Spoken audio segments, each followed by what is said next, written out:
부모님 요양원 보내면 불효. 직접 모시면 내 인생이 끝나요. 어떻게 해도 죄인이에요. 맞아요. 저 직접 봤어요. 저희 고모가 할아버지 모시다가 무너지셨거든요. 다들 저한테 효녀래요.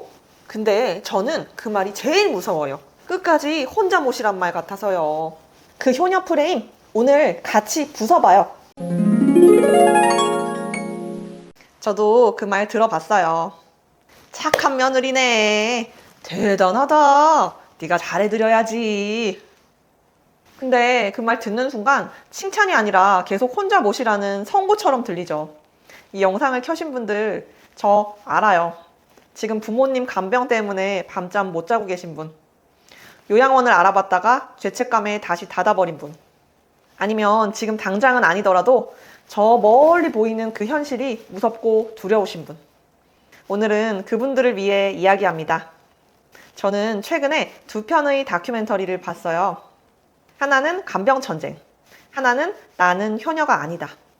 다 보고 나서 솔직히 한동안 멍했어요. 이게 남의 이야기가 아니구나. 저희 시아버님께 인지저하 증상이 왔을 때 의료인인 저조차 가슴이 철렁 내려앉았거든요. 다행히 치매가 아니라 경도 인지장애와 노인 우울증이었지만 그 짧은 순간에 얼마나 많은 것들이 머릿속을 스쳐 지나갔는지. 지금 친할아버지는 치매로 저희 고모가 모시고 계세요. 고모 얼굴을 볼 때마다 마음이 무거워요. 예전에 그렇게 활짝 웃으시던 분이 이제는 눈빛이 다르거든요. 지치고 꺼져가는 눈빛. 간병이 사람을 얼마나 갉아먹는지 저는 아주 가까이에서 봤습니다. 오늘 제가 드릴 말씀 딱 하나입니다. 효녀가 되려다 모두가 죽습니다. 간병은 착한 마음으로 하는 게 아닙니다. 혼자서 버티는 게 사랑이 아닙니다. 간병을 시스템 없이 가족 한 명이 떠안는 순간 그 가족은 무조건 무너집니다. 그리고 결국엔 부모님도 함께 무너집니다. 이건 제가 직접 목격해온 팩트입니다.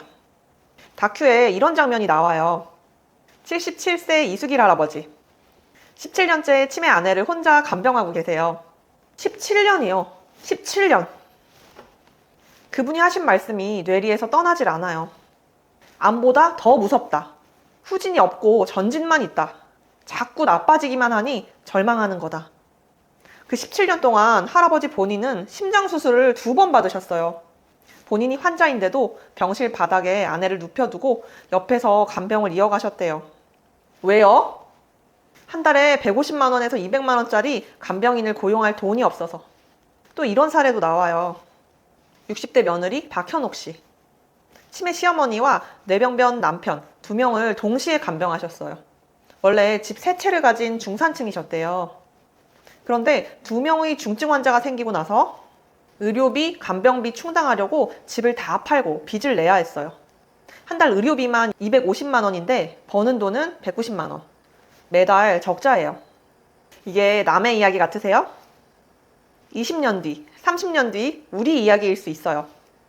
그리고 나는 효녀가 아니다에 나오는 사례들은 더 충격적이에요. 고3 수험생 다빈이. 19살이에요. 수능 50일 전에 엄마가 악성 뇌종양 3기 판정을 받았어요. 아버지가 없는 집에서 다빈이는 학교 끝나자마자 집으로 달려가 엄마 밥을 짓고 빨래를 하고 편마비가 온 팔다리를 주물러요. 밤 8시가 넘어서야 겨우 책상에 앉는 거예요. 그 아이가 인터뷰에서 이렇게 말해요. 남들은 이 시간에 공부하고 있을 텐데. 거기서 말이 끊겨요. 저는 이 장면에서 눈물이 났어요. 왜 우리는 간병을 가족의 일, 특히 딸이나 며느리의 일로 당연하게 여기게 됐을까요?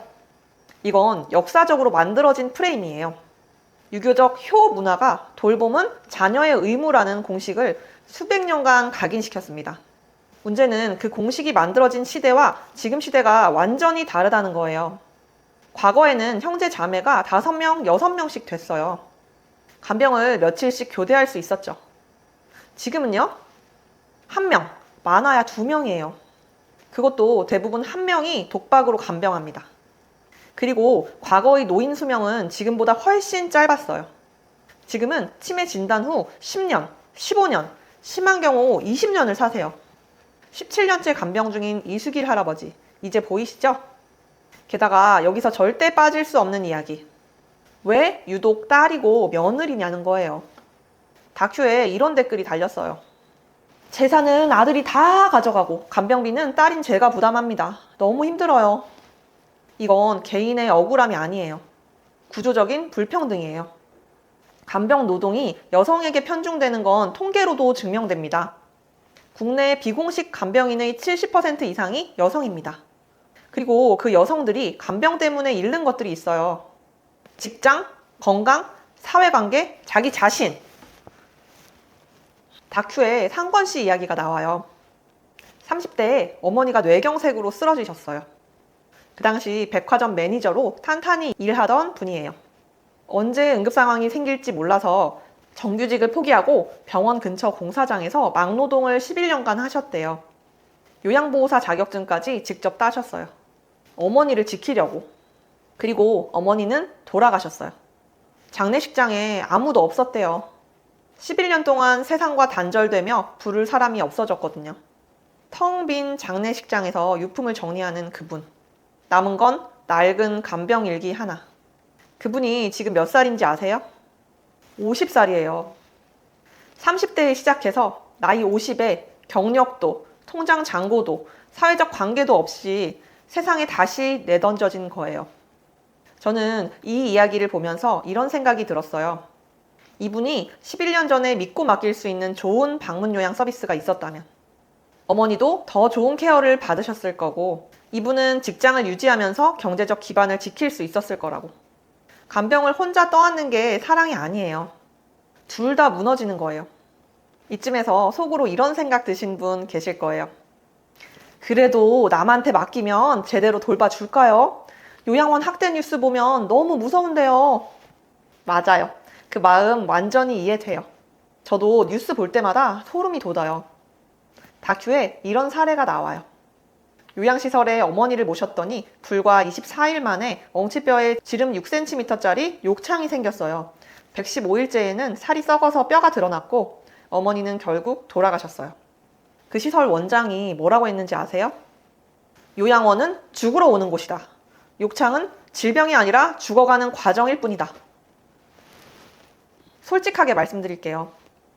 욕창은 오래 누워있는 환자라면 아무리 잘 돌봐도 컨디션이 나빠질 때 생길 수 있어요. 완전히 막을 수는 없어요. 그런데 중요한 건 뭐냐면 욕창이 생겼을 때 얼마나 빨리 발견하고 얼마나 제대로 관리하느냐예요. 2시간마다 체위를 바꿔주고 상처를 적절히 처치하는 방문 간호가 연결되어 있다면 욕창이 악화되는 걸 막을 수 있어요. 반면 아무 대응 없이 방치하면 24일 만에 살이 썩고 뼈가 드러나는 거예요. 그게 그 시설에서 일어난 일이었어요. 욕창 자체보다 욕창을 방치한 게 문제였던 거예요.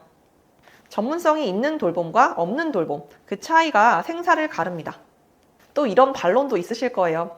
그래도 요양원이 집보다 24시간 케어가 가능하잖아요? 맞습니다. 그래서 시설의 질이 중요한 거예요. 좋은 시설이 있고 나쁜 시설이 있어요. 문제는 그 차이를 보호자가 처음엔 알 수 없다는 거예요. 그래서 선택 기준이 필요해요. 자, 그럼 어떻게 해야 할까요? 제가 장기요양기관 창업을 준비하면서 공부하고 알게 된 원칙들을 지금 나눠드릴게요. 첫 번째, 혼자 떠안으려 하지 마세요. 간병 책임은 가족 구성원 전체가 나눠야 합니다. 딸이라서, 며느리라서, 가까이 산다고, 착하다고 혼자 지는 건 영웅이 아니에요. 혼자서 떠안으면 소진됩니다. 실질적인 역할 분담표를 만드세요. 교대 일정, 병원 동행 담당, 비용 분담 기준. 이걸 가족 회의에서 문서로 만들어 놓으세요. 한국 가족 문화에서 이런 이야기 꺼내기 어렵다는 거 알아요. 그래도 해야 해요. 안 하면 결국 한 사람이 간병의 짐을 짊어지게 됩니다. 두 번째, 장기요양보험을 제대로 활용하세요. 부모님이 장기요양 등급을 받으셨나요? 등급을 받으면 국가 지원으로 방문요양 서비스를 받을 수 있어요. 아직 신청 안 하셨다면 지금 당장 하셔야 합니다. 많은 분들이 이 제도 자체를 모르거나 우리 부모님은 안 될 것 같아서 라며 미루고 계세요. 그러는 사이에 가족이 먼저 쓰러집니다.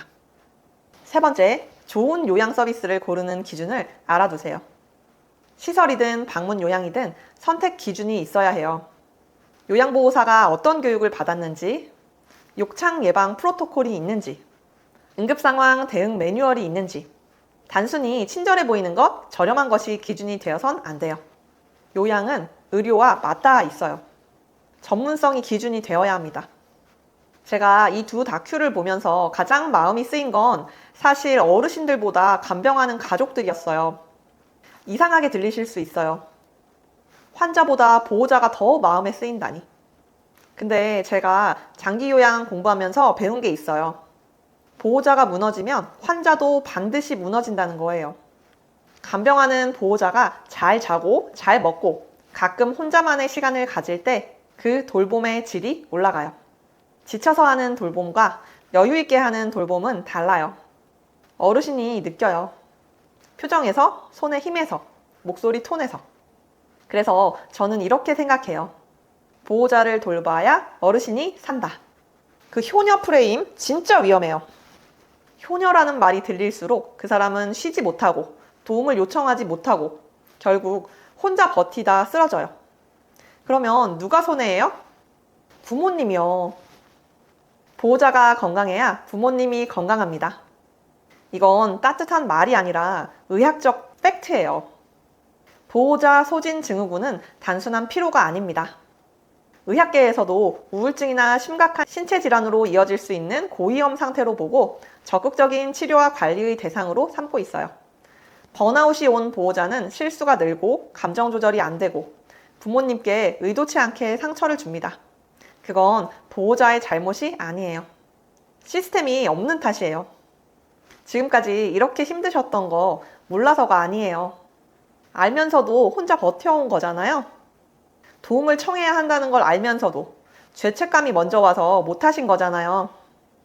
그 마음 충분히 이해해요. 근데 오늘 이 영상을 보신 걸 계기로 딱 하나만 바꿔보세요. 나 혼자 다 해야 한다는 그 생각. 그게 가장 먼저 바뀌어야 합니다. 간병은 팀 스포츠예요. 가족이, 제도가, 전문가가 함께 받쳐줘야 해요. 부모님 요양원 보내신다고 불효가 아니에요. 혼자 모시다 무너지시는 게 불효예요. 내가 쓰러지면 부모님 아무도 못 모셔요. 그 말이 무서운 게 아니라 그게 진짜 현실이에요. 자책하지 마세요. 지금까지 몰라서 혼자 버티신 게 아니에요. 혼자서도 이 무게를 이만큼 들고 오신 거잖아요. 그 자체로 이미 충분히 사랑한 거예요. 이쯤에서 솔직히 속으로 이런 생각 드시는 분 계실 거예요. 유튜브 영상 하나 봤다고 달라지겠어? 이 사람도 결국 뭔가 팔려는 거 아니야? 맞아요. 저도 그런 영상 많이 봤어요. 전문가인 척 정보 주고 결국엔 상품 광고 나오는 영상. 그래서 처음부터 말씀드릴게요. 저는 오늘 이 영상에서 아무것도 팔지 않아요. 저는 아직 요양센터도 없고요. 판매 링크도 상품도 없어요. 그런데 저는 오늘 이 영상이 끝난 후에 여러분께 한 가지 부탁을 드리려고 해요. 그건 진짜로 여러분을 위한 거예요. 잠깐 제 이야기를 먼저 드릴게요. 저는 고려대를 졸업한 16년차 의료인입니다. 방문 요양센터 창업을 준비하면서 치매, 뇌졸중, 욕창케어, 삼킴 장애까지 누구보다 많이 공부하고 있어요. 현장 경력이 풍부한 분들께 직접 배우고 논문도 찾아보고 실제 요양 현장도 찾아다니면서 배우는 중이에요. 그러면서 저는 한 가지 확신이 생겼어요. 좋은 요양 서비스는 착한 마음으로 만들어지지 않는다. 간병 지식이 없는 사람이 기저귀를 잘못 갈면 욕창이 생겨요. 체위 변경 타이밍을 모르면 24일 만에 뼈가 드러납니다. 다큐에서 봤죠? 석션을 처음 하는 20살 청년이 영상을 보며 혼자 배우다가 피가 나오는 걸 보고 공포에 떨던 장면. 그분이 부족한 게 아니에요. 전문 교육을 받지 못한 사람이 혼자 감당해야 하는 상황 자체가 문제인 거예요.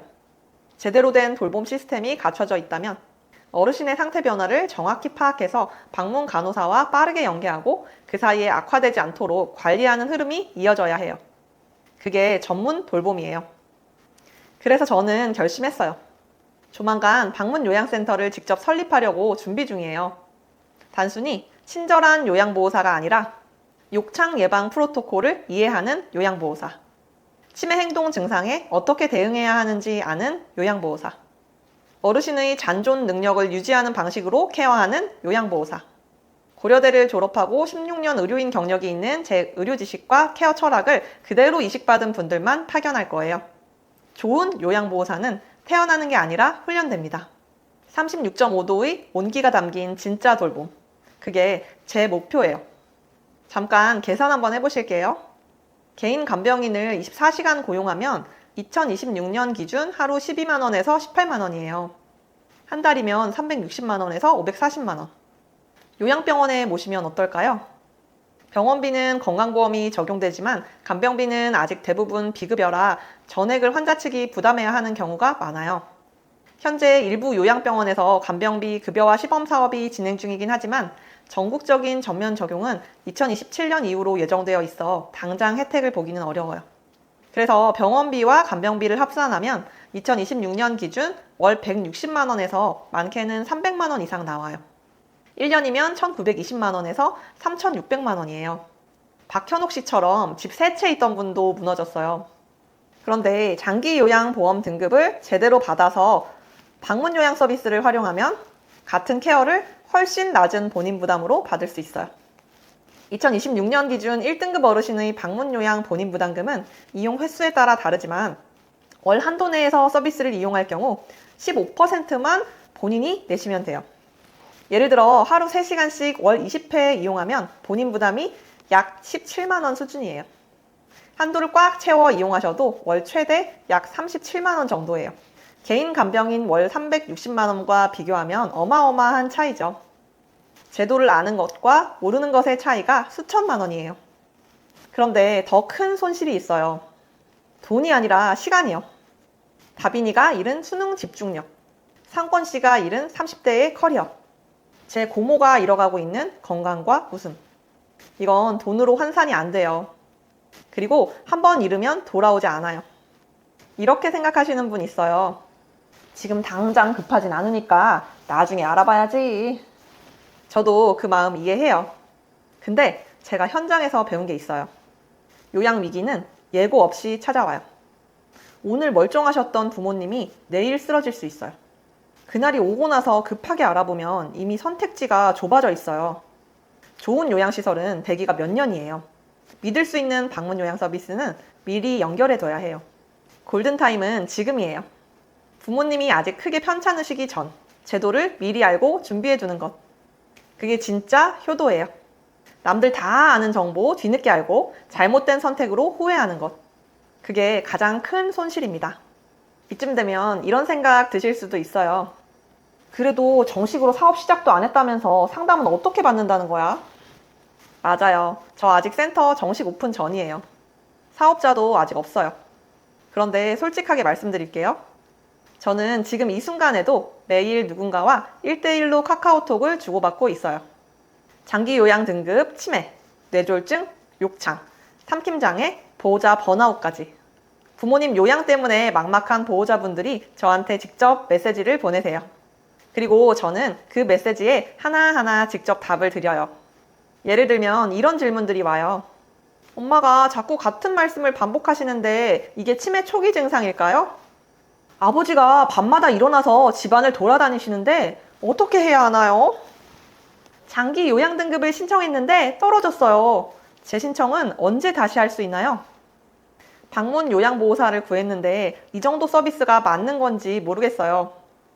이런 질문들에 저는 16년차 의료인으로 쌓은 지식과 지금 센터 창업을 준비하며 매달 공부하고 있는 모든 내용을 바탕으로 직접 진심으로 답해드리고 있어요. 광고도 아니고 정해진 답변 스크립트를 복사해서 보내는 것도 아니에요. 한 분 한 분 상황을 듣고 그 상황에 맞게 답해드려요.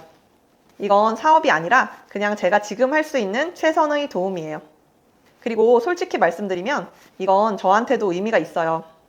제가 곧 센터를 열었을 때 어떤 보호자분들이 진짜로 힘들어 하시는지, 어떤 질문을 가장 많이 하시는지 가장 가까이에서 듣고 배우는 시간이기도 하거든요. 그래서 저는 오픈 채팅방처럼 여러 명이 모여있는 공간을 운영하지 않기로 했어요. 거기서는 본인 상황을 솔직하게 꺼내기 어려워하시는 분들이 많더라고요. 저도 그 마음 이해해서 지금은 철저히 1대1로만 진행하고 있어요. 다른 누구에게도 내 상황이 보이지 않아요. 오직 저와 단둘이 편하게 여쭤보시면 됩니다. 질문이 사소하다고 느껴지셔도 괜찮아요. 보호자분들께는 그 작은 질문 하나가 며칠 밤을 새우게 만드는 고민이라는 거 저는 알아요. 자, 지금 당장 해주실 것 딱 하나만 부탁드려요. 영상 아래 고정 댓글을 눌러주세요. 거기에 저와 1대1로 카카오톡 대화를 나눌 수 있는 채널 링크가 있어요. 들어오셔서 평소에 가장 막막했던 질문 하나만 편하게 남겨주세요. 제가 직접 꼼꼼하게 답변해 드릴게요. 그리고 1대1 상담을 받으신 분께는 제가 직접 만든 전자책을 무료로 드려요.